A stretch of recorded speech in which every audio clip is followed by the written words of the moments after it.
Well, good afternoon, and welcome to the City of Owensboro's People's House. There's an agenda over there on the table over there, and item 2 on the agenda is a Walk of Fame presentation. I'm going to read some stuff, and then we'll carry on. The Walk of Fame was created in 2012 as a way to honor Owensboro natives who have achieved excellence in their field. Owensboroans currently featured on the Walk of Fame include Wendell Ford, Darrell and Michael Waltrip, Bobby Watson, Cliff Hagan, Rex Chapman, Brad Wilkerson, Tommy, Nikki, and Roger Hayden, Christine Johnson Smith, Florence Henderson, and Kevin Osula. Owensboro was recently proclaimed the bluegrass music capital of the world, while many folks served a role in earning this designation. The person we are here to honor laid the foundation and led us to where we are today. And I'd like to share a brief biography about this guy, whoever he is, with you.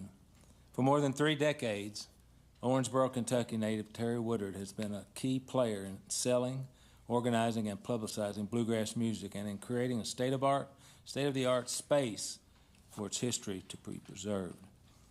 There was little to suggest that Woodard would be a mover and shaker in the world of bluegrass. As a teenager, in 1952, he worked part-time at his father's waxworks, Owensboro's only record shop, where he stocked and sold merchandise. He graduated from the University of Kentucky in 1964 with a degree in industrial administration.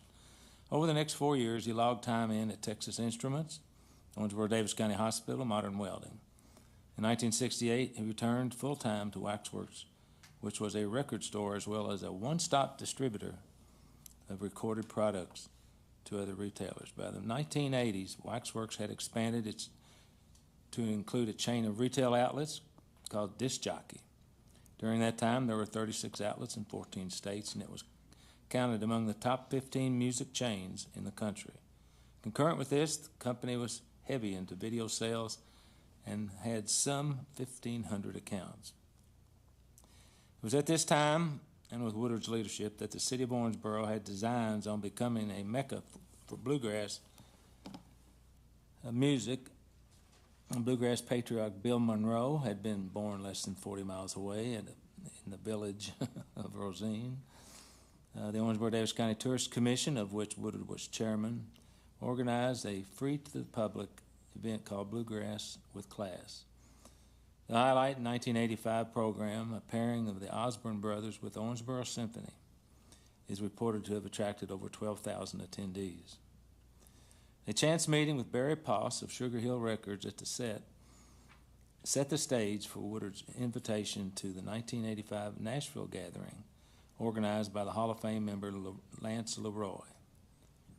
That resulted in the formation of the International Bluegrass Music Association, IBMA. As part of the Tourist Commission, Woodard would be able to offer office space and $20,000 seed money for the 3 years the organization would be located in Owensboro. Owensboro civic officials and leaders and bluegrass community jointly envisioned Bluegrass Trade Association, a bluegrass festival, award show, annual convention, and a bluegrass museum, all of which would initially be located in the city of Owensboro. In 1986, IBMA established headquarters in Owensboro, and guess who would be its first board chair? Mr. Woodward, a position he held until 1989. In 1987, IBM's first World Bluegrass Trade Show and Fan Fest were held in Owensboro. Given Terry's headfirst plunge into bluegrass, Waxworks disc jockeys became prime outlets for the sale of bluegrass albums, CDs, an emerging format of video cassettes. In 1989, Mr. Woodard was also chairman of the Owensboro River Park.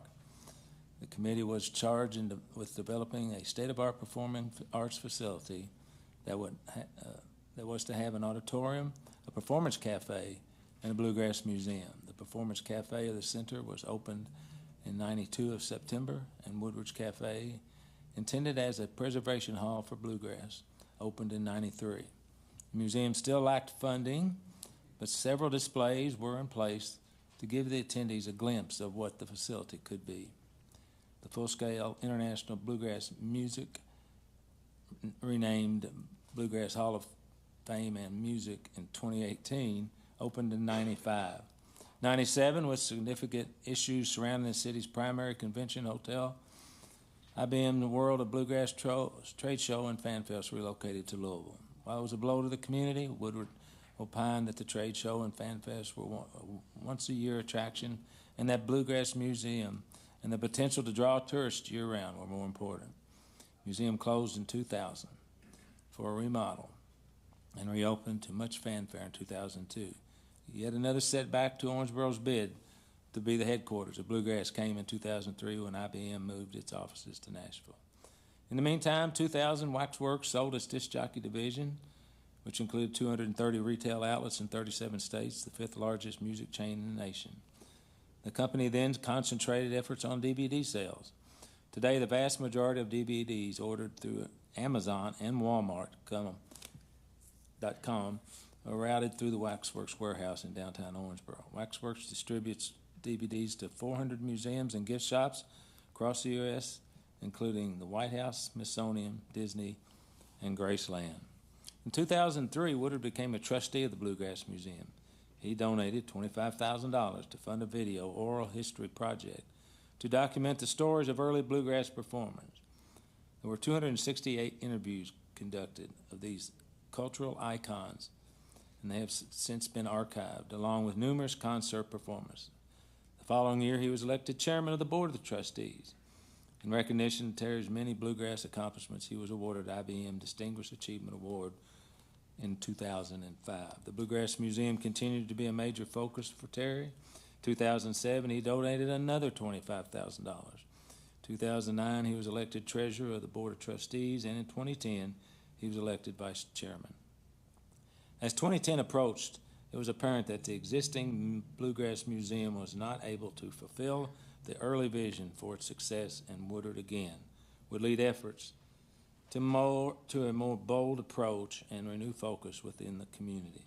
Plans were developed to replace a state office building at a prime intersection, into which expanded museum, an indoor state-of-the-art theater capable of recording and filming performances for broadcast, and a stage for outdoor events.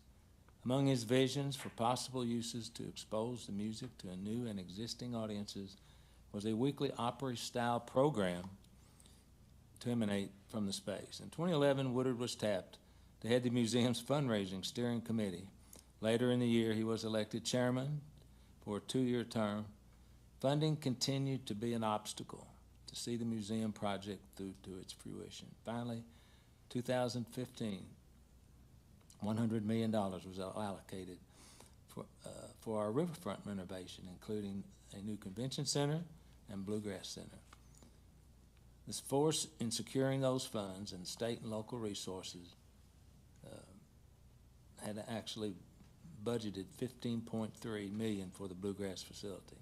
In addition to a major financial gift from Woodward personally, Terry was elected to a term as vice chairman and construction of the new facility would begin not long afterwards. Please join me and recognize Mr. Bluegrass Terry Woodward for the role he played in earning Owensboro the title of the Bluegrass Music Capital of the World.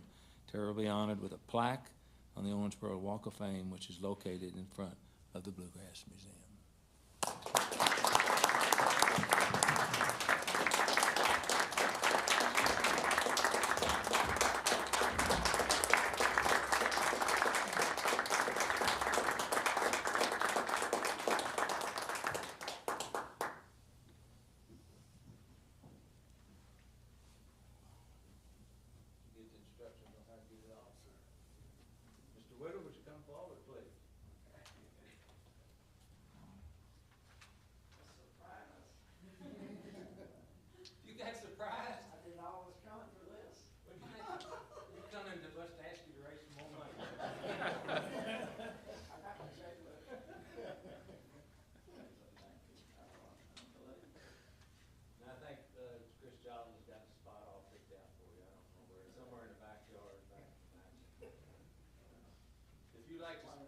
If you like to speak, welcome to the podium.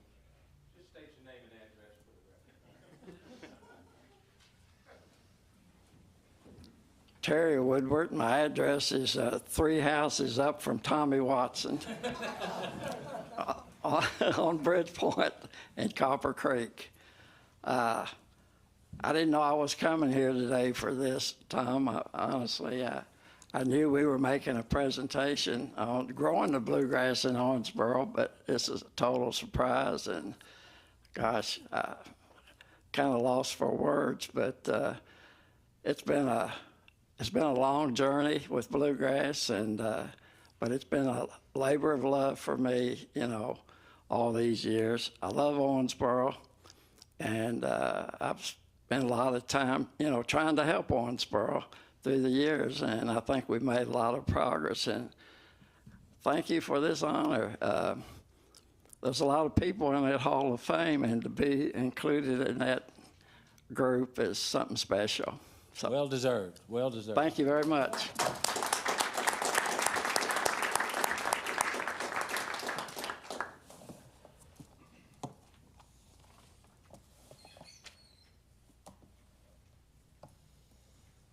Okay, the next item on the agenda is Owensboro Police Department drone team demo. Sergeant Brandon Sims.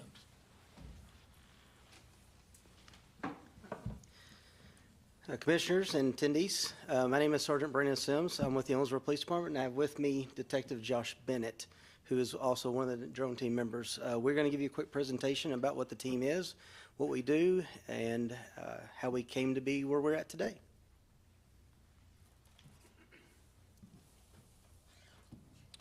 The Owensboro Police Department SUAS team was first founded in 2019. Our SUAS team is comprised of 9 full and part-time personnel. SUAS stands for Small Unmanned Aerial, I remember the S. Our SUAS team is comprised of Lieutenant Randall Foster, who's currently inactive due to his assignments, Sergeant Sims, Sergeant Mark Luss, Sergeant Lorient, Sergeant Nick Wellman, myself, Detective Troy Couch, Detective Andrew Bogus, and Officer Donald Hayes. Our team started with the DJI Mavic 2 Enterprise. It's a good starter drone for our sort of foray into the drone world. It has a small thermal camera on it, along with some medium range capabilities as far as how far it can fly out and what it can do. It's got a good camera on it and good all-around drone for our team to start off with. In 2021, we upgraded to the Matrice 300 RTK. The payload options for that were much larger. The camera that it comes attached with allows us to have very phenomenal FLIR capabilities. If we're looking for people lost in the woods or fugitive on the run, it manages to look right through those woods and see the heat signature of somebody just running. The camera also has capabilities on it. It's clear enough and good enough to use in our accident reconstruction unit. It can fly around the scene and do 3D photography, so we can digitally map that scene for a collision reconstruction. The camera quality is also good enough to see from long distances, so we can maintain safe distance from dangerous situations. Last year we added the DJI Mini 3. It's a very small, compact drone. It allows us to fit into very tight situations. One of the flights that we had to do, we flew through a window to try to look for a fugitive. We used the Mavic 2, and it was a very tight fit. This drone has a much smaller footprint, so it can get through very nimble areas much more efficiently, as he has here. You gonna turn loose? Oh, okay. And make a mess all over the place.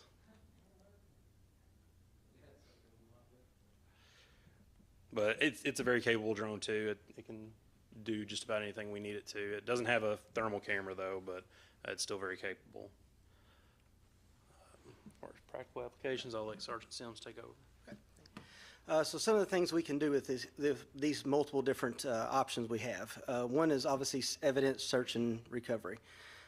Big part of what police do is having to collect evidence. So even the photography evidence is something that's a very big part. We can be able to use these on things like arson scenes, different things. If a house was caught on fire, we can fly over that, be able to get a full top-down view of what kind of damage and that kind of thing had occurred during that scene.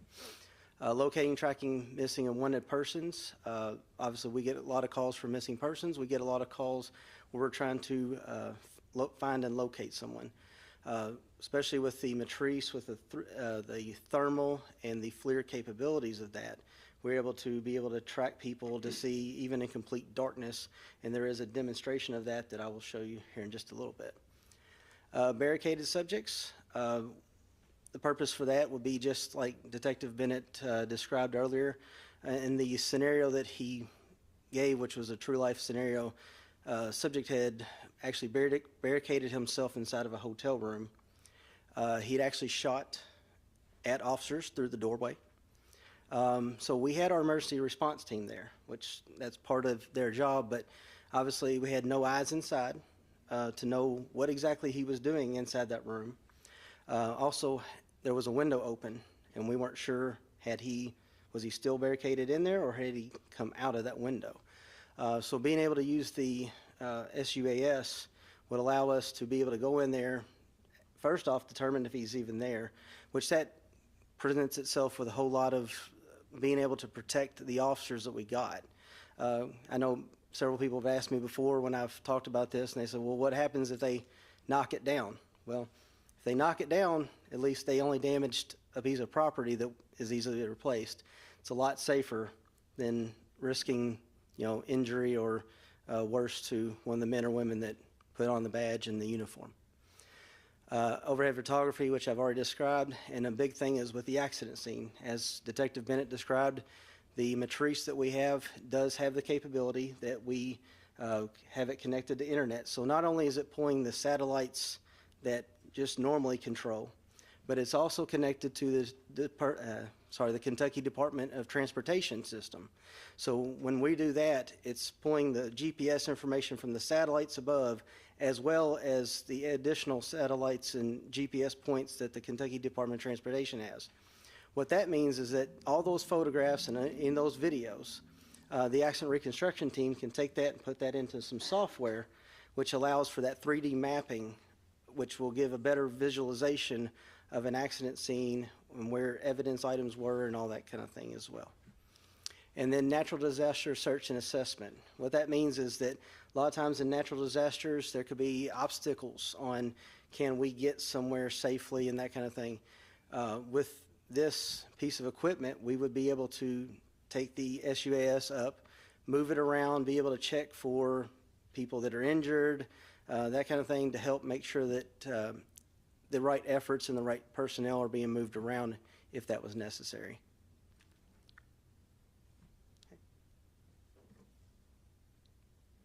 Okay, legal concerns.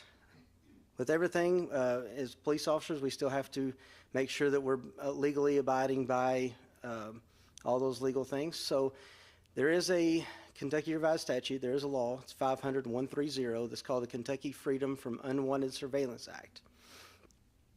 The wording in that law says, no law enforcement agency or agent thereof shall use an unmanned aircraft system to conduct a search unless authorized under the Fourth Amendment of the U.S. Constitution and the Kentucky Constitution. If the search is conducted pursuant to a warrant, the warrant shall specifically authorize the use of an SUAS. So what that means is, just like everything that police do, if we legally can be there in the search, then we can use this as well. And if we obtain a warrant, like a search warrant for a house, then we will put actually in that warrant that we're actually going to use this equipment, this technology, to help further that search of that residence. The other section says, when an unmanned aircraft system is used by law enforcement pursuant to subsections 5 and 6, it shall be operated in a lawful manner that shall minimize data collection of non-suspects.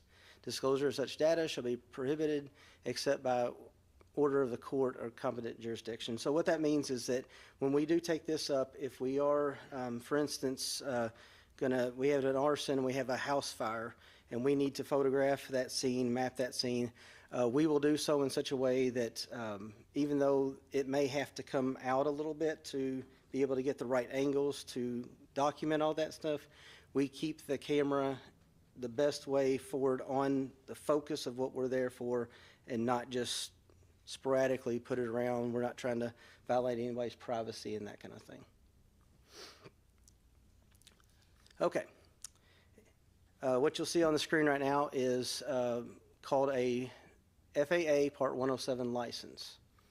The 107 license is required by the FAA if you are a drone pilot that is doing it for profit. So if you're operating any kind of SUS type of model and you're doing so to earn money, you have to be licensed.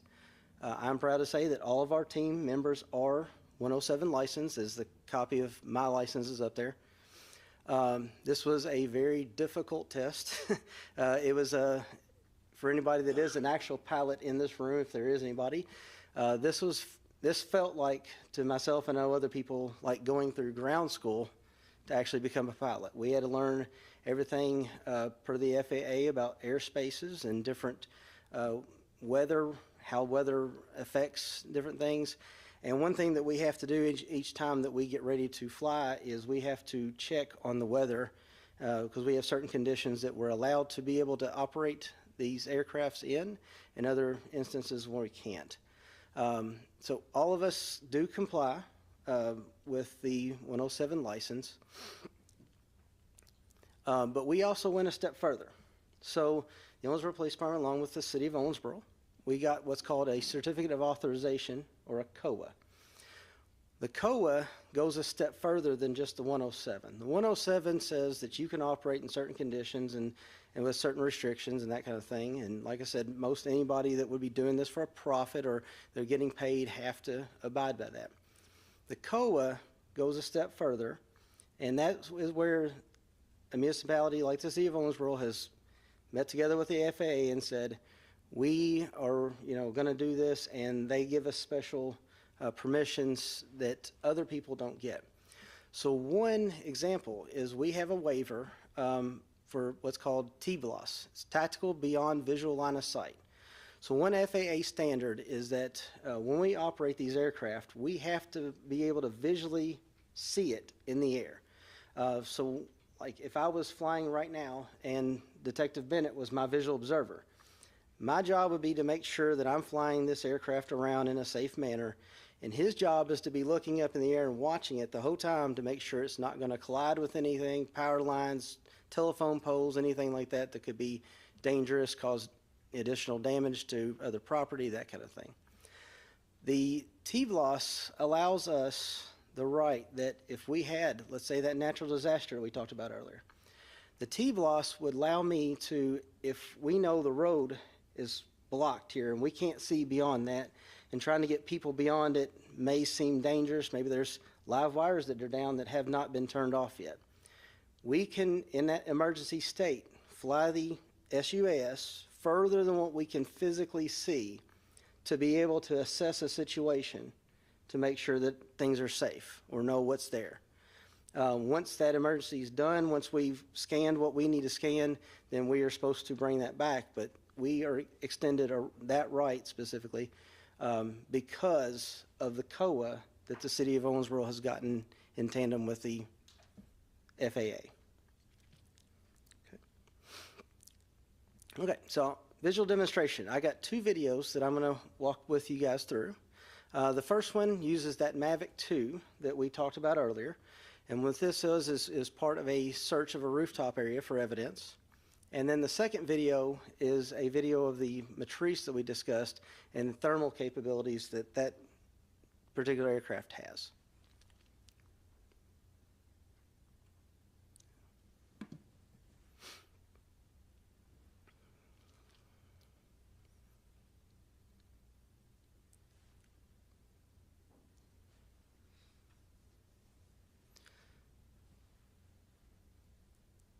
As you can see, the operator is able to move the aircraft up, down, sideways, that kind of thing, but we can also control the camera. The background on this is this was a case where we had an investigation ongoing, and information that had come in was that someone believed that the possible suspect had thrown evidence, particularly a gun, onto one of these rooftops of the storage building area as they would have fled the scene. So with the approval, we brought the Mavic 2 out, and we have an operator flying it right now. And what they're doing is they're just being able to fly over top and do a quick visual look at what is on top of any of these rooftops.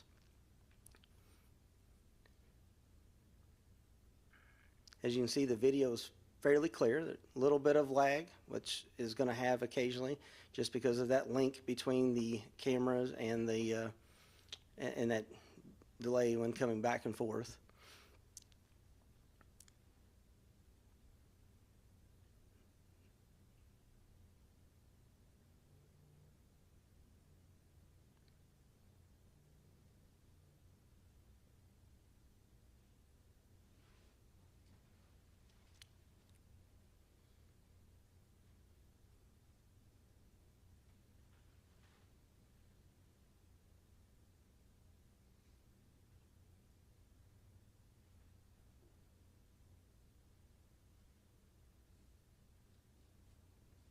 As you see, it does occasionally take a minute to orient yourself and be able to make sure that you're angled and pointing the right direction that you're trying to go. And this is an example right here where they're actually flying sideways right there with that camera.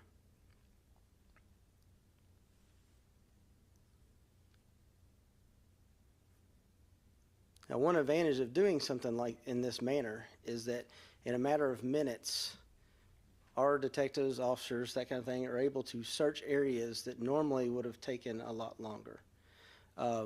We would have had to get potential different ladders out. You'd have to either hit one building at a time or have multiple pieces of ladders or equipment to be able to get on top and be able to view this kind of thing. In one essence, you could worry about potentially possible damage by doing that kind of thing, leaning stuff up, climbing on top of things, hitting a spot that might be soft. So the safety aspect of it, plus the knowing that we're not going to cause any damage to anything. And just like in this instance, obviously the operator saw something, so he was able to bring it down, zoom in closer to see if this was an item of potential evidence that we might need to obtain or be able to cancel that out.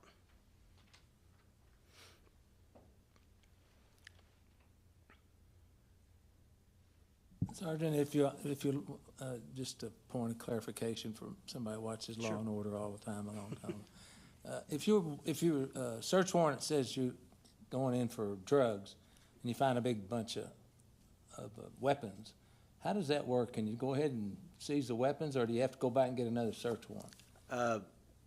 Normally, you would have to probably go get another search warrant, Okay. but you would be good on the fact that you found it.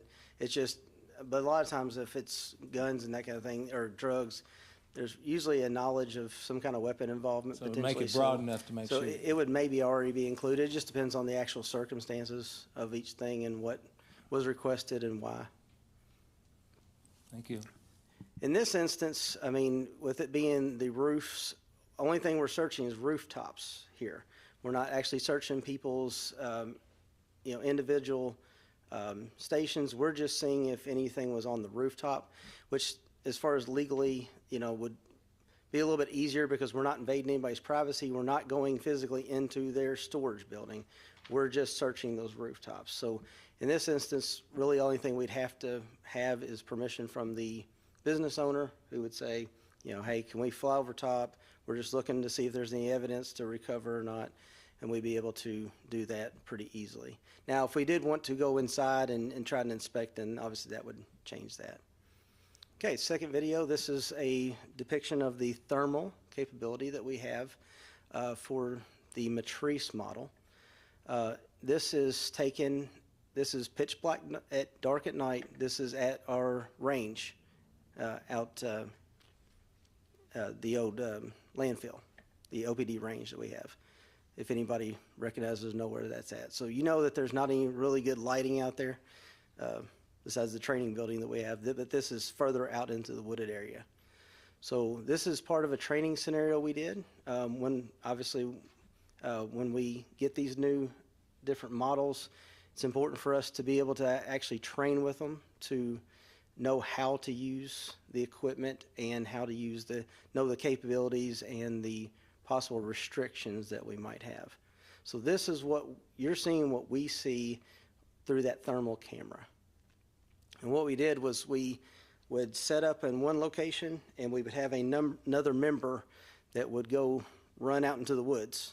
And then your job was to go fly out and see if you could find them and how long it would take. So you notice that the operator in this is going to go up and down. They're going to scan around a little bit. What they're trying to do is trying to determine any sort of, because you can kind of start noticing some certain things and what's glowing hot, what looks different than the other things. So they are right now trying to find the person that is out there.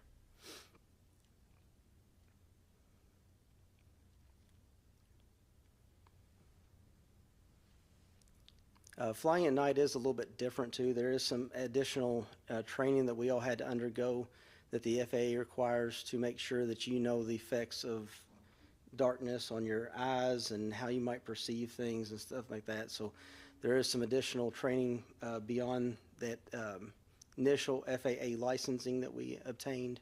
And then when we do these trainings like this to make sure that people are competent and compliant and that kind of thing. All right, so does anybody see anything right now?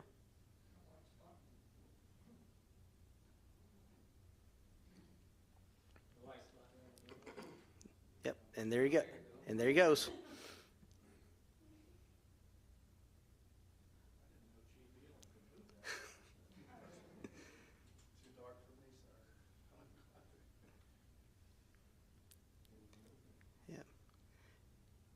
And you can obviously see trying to keep up with them is a little bit challenging as well. But again, for pitch black, dark at night, this is amazing to be able to do that, to be able to follow that person. And as you can see right now, they actually just turned around and went and tried to hide in another area. So the real world application to this was if that is a wanted suspect, let's say they're a shooting suspect or something like that, and we got an idea that they're over here. We could have tracked that, and then the operator would be able to track them where they went, where they just ran, and now we'd be able to relay that to officers. So now the officers have the advantage of knowing where that person's at. There's still obviously, if it's a wanted person that may have been violent, there's still going to be that threat of potentially where, that they might react violently towards us. But at least now the officers would know, because we would just leave that that aircraft flying in the air. So the officers have a visual point of knowing where they're at, but they'd also be able to safely approach and be able to decide what kind of tactic, what kind of best way to surround. Gives you a lot more information to help ensure the safety of the men and women that do this job.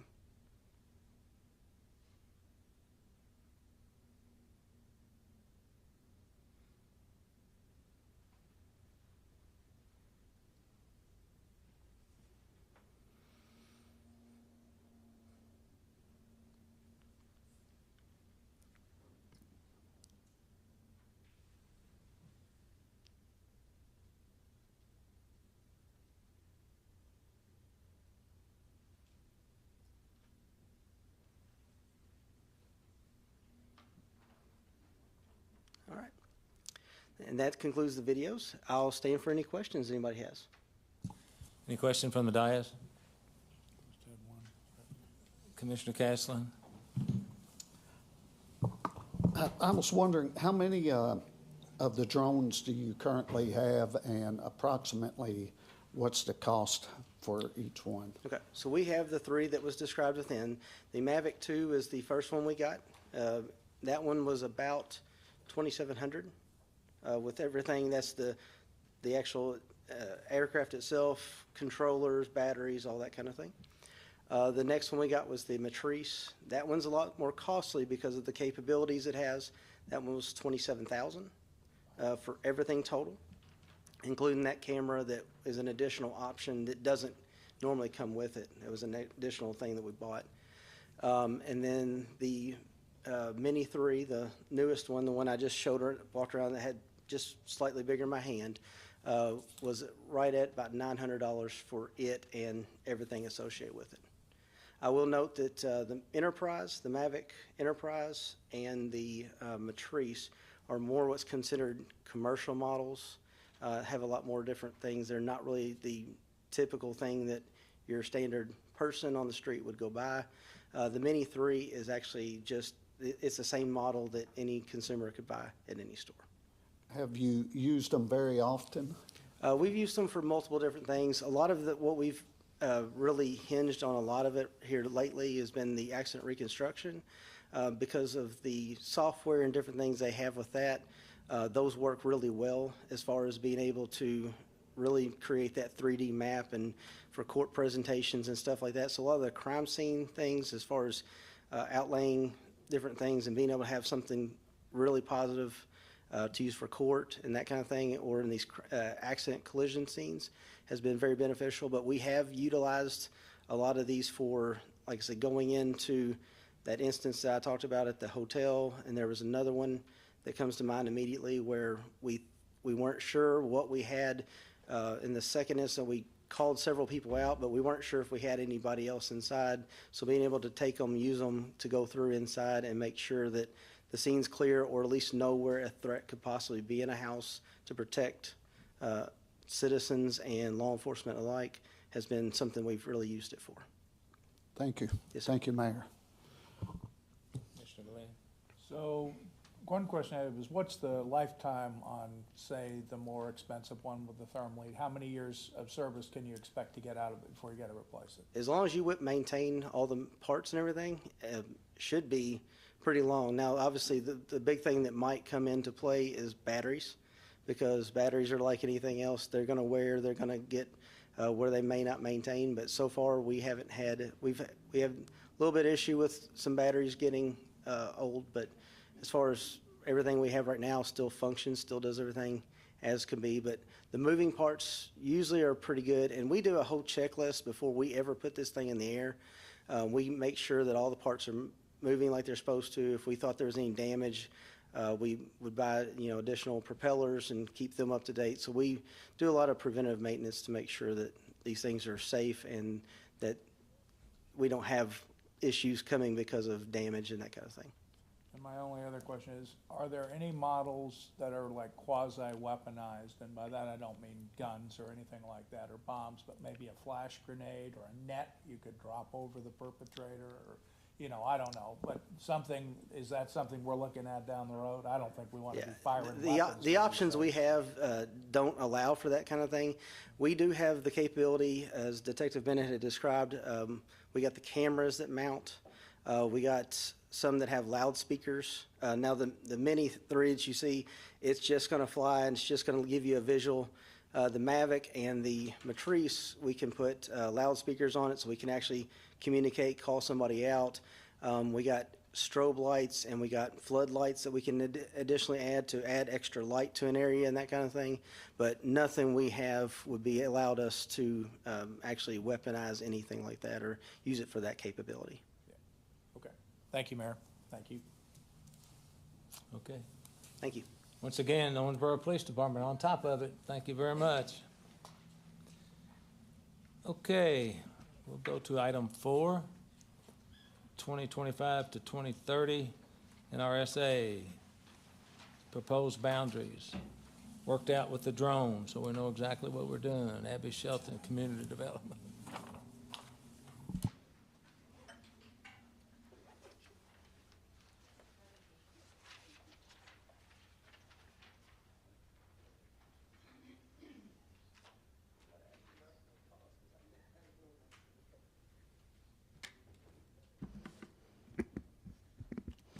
Thank you for the opportunity to present the proposed boundaries for the new NRSA. These are just proposed boundaries, as I said. So if you have other ideas that you want to interject into these ideas, then I would love to entertain them. So we traditionally focus on having an NRSA, or Neighborhood Revitalization Strategy area. It is developed by the Department of Housing and Urban Development in 1995.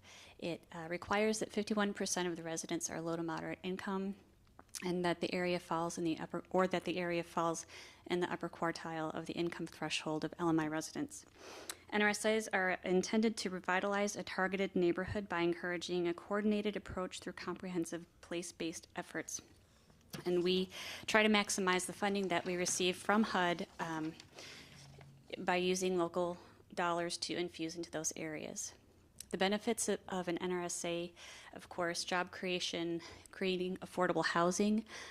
We are able to take exemptions from the 15% cap that they put on services for using CDBG funds for public service and then public benefit as far as infrastructure or anything like that. Components of our NRSA plans traditionally include boundaries, demographic criteria, consultation, housing market assessment, housing and economic opportunities, performance measurements, and leverage. Of course, we rely heavily on public engagement to get ideas from the community to make sure that we are addressing the needs in the neighborhoods.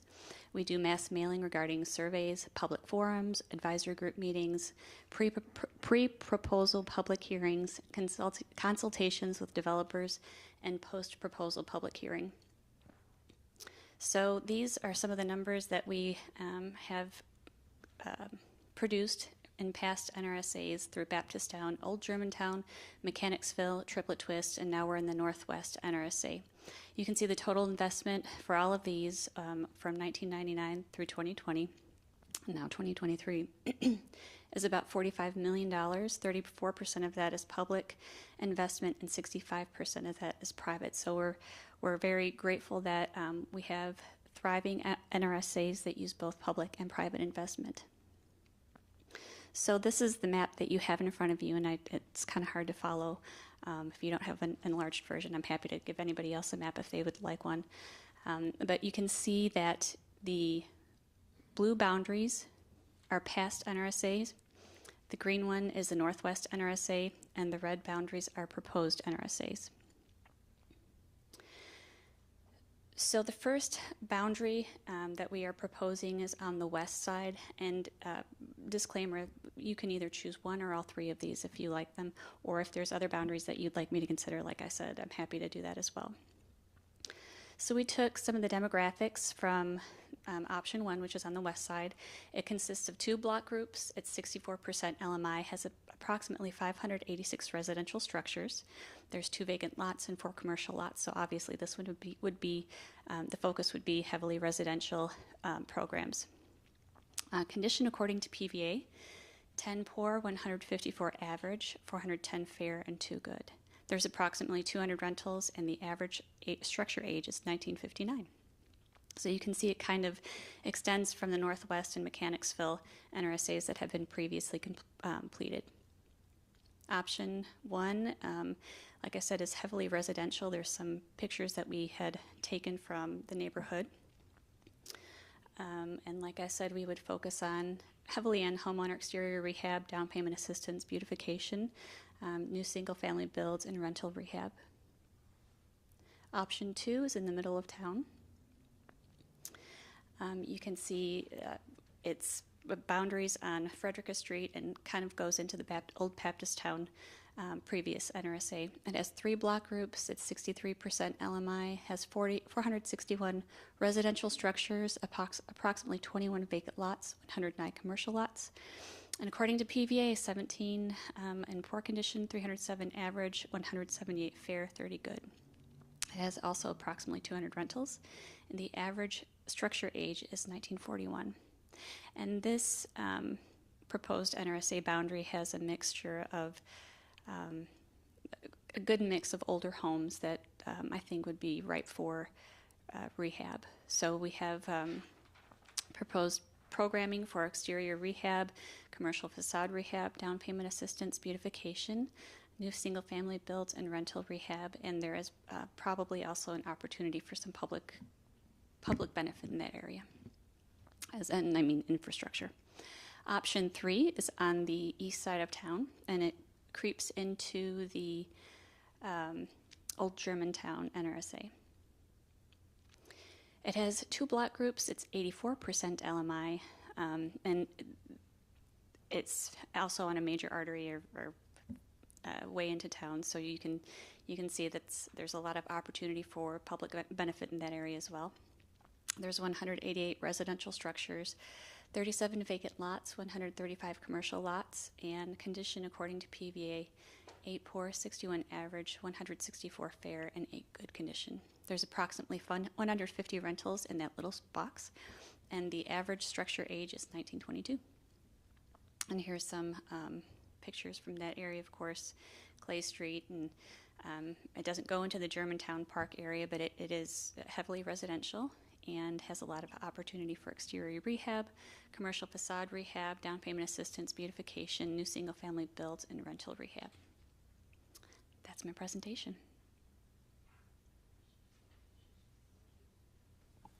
Questions? Commissioner Magdalene? Thank you, Mayor. Abby, did you say that you could pick all 3 options? If you chose to, we don't have a limit to the number of NRSAs that we can have at one time. What's the disadvantage of that? It's just the fact that we don't get a lot of money.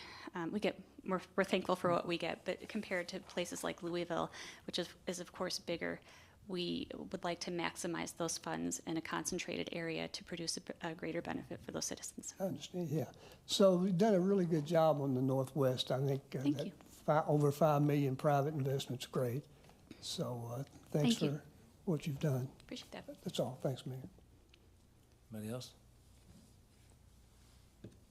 So you're gonna lead this charge, right? Yes. And lead us, because you know about this stuff. I don't claim to know about this stuff. I can read those stats, but we're gonna rely on you to lead us down this path. Well, I appreciate that, yeah, and any questions you may have or any ideas that you may have, if there's other areas of town you'd like me to consider or look at, I'm happy to pull those numbers and give those to you for further consideration. But I rely heavily on public input for this. It's just not one person. It's you tell me what to do and I'll go forth and do, but I'd like your input as well. Was some of that money, earmarked money that Congressman Guthrie have feed into this at all? Not to my knowledge. Did Mark Lord not call you? Mm-mm. Okay. Do you mind if I give him your contact I information? would love that. All right. Good deal. Thank you. Thank you, Ms. Shelton.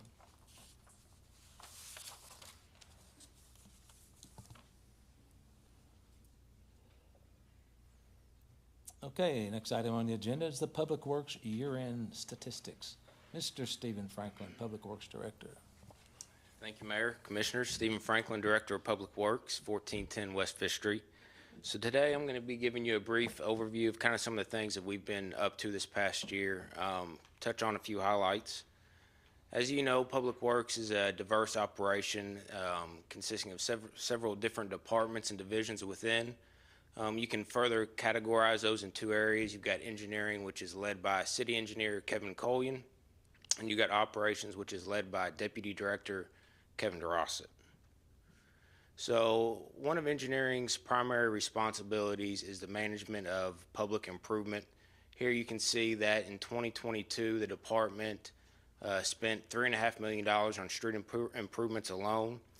With those funds, they were able to pave 11.7 miles of streets. Street Department, they also play a primary role in street improvements. Their focus is preparing streets to be paved, as well as filling utility cuts and potholes. This past year, they filled 1,682 potholes. One thing we try to do to try to stay out in front of this is we'll do one potholes twice a year. We'll do once in the spring. We'll also do one in the fall. Street Department also includes the sign shop. They maintain an inventory of just over 10,000 signs. Of those signs, they repaired, in some cases they replaced 2,200 total. Also includes stormwater. Stormwater helps maintain the stormwater system, which includes your basins and your ditches. We have an inventory of approximately 59 miles of ditches. This past year, we set a goal of trying to cut and trim all those ditches 4 times throughout the growing season. I'm pleased to say that we met that goal. Property maintenance have been busy this past year. They received approximately 1,700 complaints. Of those complaints, they were able to close out 1,600 of them. Some of your common complaints that we'll receive will be tall grass and vegetation, along with junk and trash. This past year, they completed approximately 5,100 inspections. Every complaint we receive will require a minimum of one inspection, but in most cases, it's going to require several re-inspections just to reassure that the violation's been corrected. You got sanitation. They collect solid waste for about 24,000 residential customers and about 1,900 commercial customers. Last year, they collected 46,000 tons of solid waste, as well as 2,900 tons of yard waste, which include your limbs and your leaves. Also, this past leaf season, they picked up 1,116 tons of leaves. Transit, which operates your 8 fixed routes and 1 downtown trolley route, completed the implementation of route changes. That was a recommendation to us based off a recently completed network study to help improve operations. Also, we installed 8 new bus shelters. And here you can see a picture. Thanks to the help of the mayor, we were able to receive a competitive grant, and the city was able to purchase its very first electric vehicle, which happened to be a 35-foot bus. You have facility maintenance, which includes both buildings and grounds. They're responsible for the upkeep and maintenance of city-owned facilities as well as grounds. In addition to this, they also play a significant role in replacement of big-ticketed items. Examples of that would be roofs, HVAC, fencing, and playgrounds.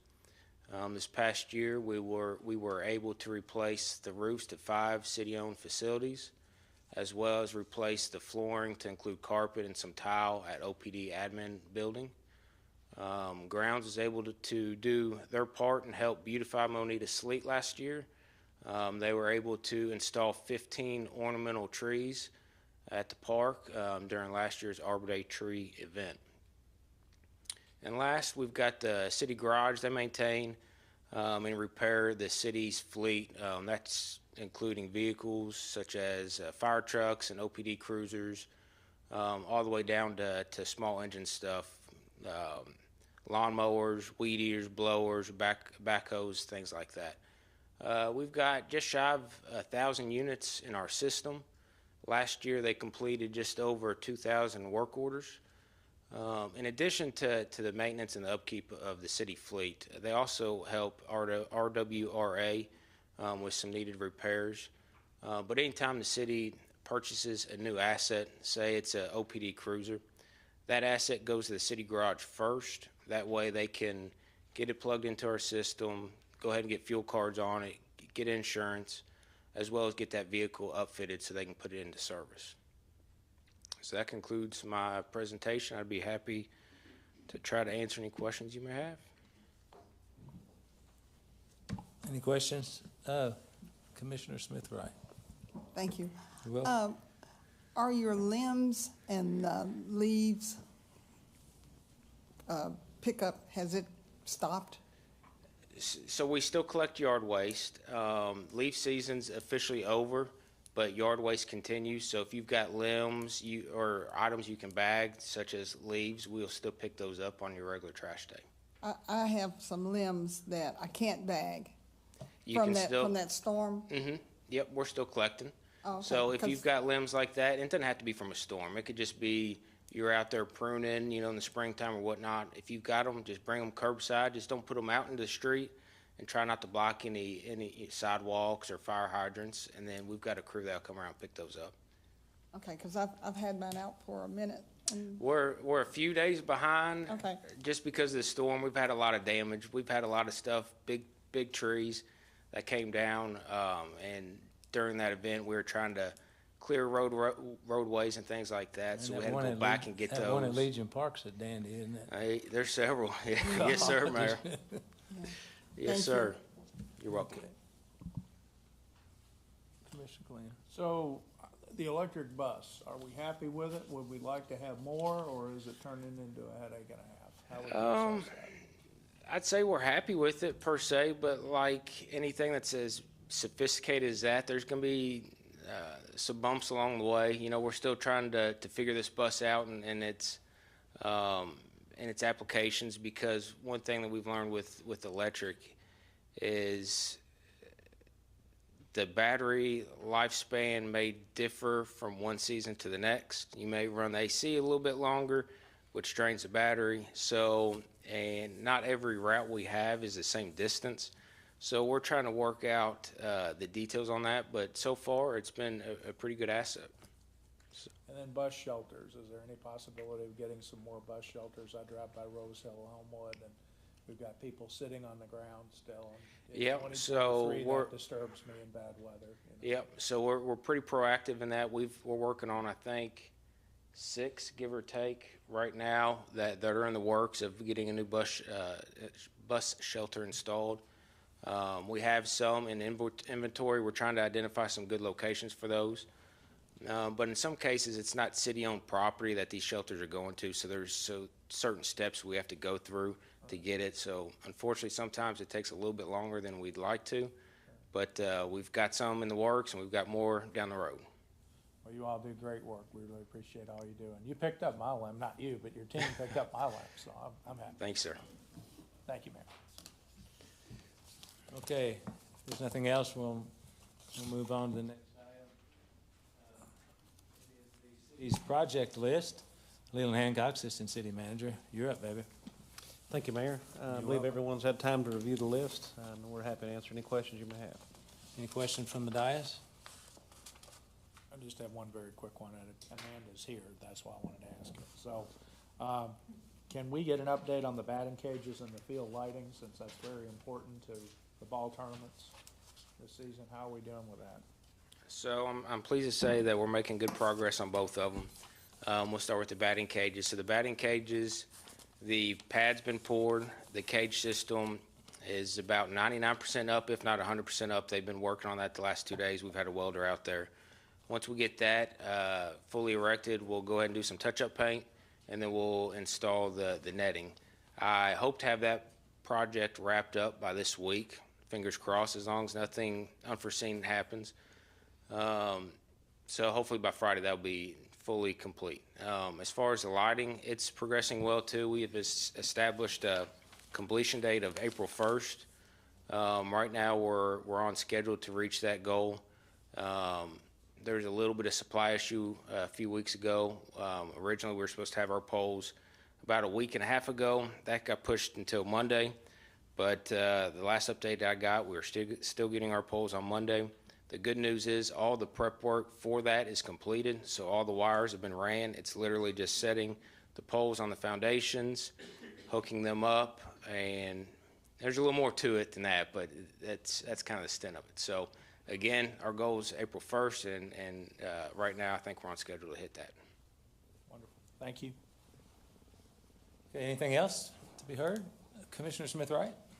Yes, I'd like to ask about the, 1 minute it's called a shelter, the next minute it's a pavilion, and sometimes I've heard it's a gazebo at the Monita Sleep Park.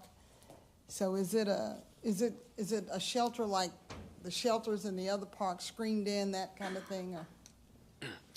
It's a 16 by 16. I'll call it a shelter. It's open on the sides, has a hip roof. So it's not screened in? Okay. No. Okay. But there's budgets coming, so. Thanks, Kevin. Thank you. Okay. Anybody else? I'll make a motion to adjourn. Could I have a second, please? Second. All in favor indicate by saying aye. Aye. We are adjourned.